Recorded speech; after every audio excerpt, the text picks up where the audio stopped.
Shivoham, Shivoham, Shivoham, Shivoham, Shivoham, Shivoham, Shivoham. With my daily sadhana at 4 a.m., can I also do in the evening irregularly? Okay. Second question, I have received amazing results by the forgiveness exercise. How can I do it for ones who passed away? You see that? So first question is, if you are doing in the morning, if you want to do it in the evening, whenever you get a time, do it. It's really good. Many times what happens in the evening, it's not possible to do it regularly.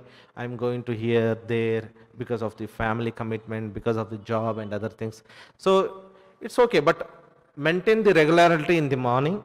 And if you can do it in the evening, whenever you want, irregular, it's okay, it's good.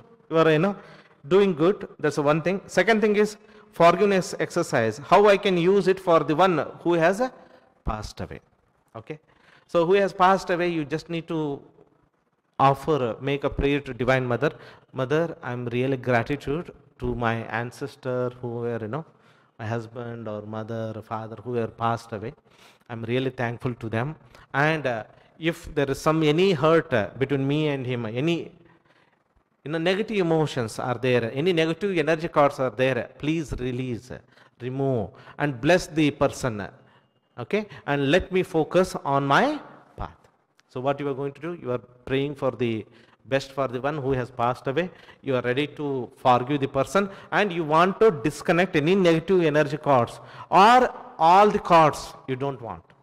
Okay, because now you are walking on the path of self-realization. I want to disconnect all the cards from all the things. So I ask to disconnect all the negative energy cards or all the cards with my ancestor. I'm thankful, blessed, but I want to walk on the path of self-realization, where I need to remove all of this and walk on the path of truth. So with that intention, you do the forgiveness exercise as taught in the workshop. Shivoham, Shivoham, Shivoham.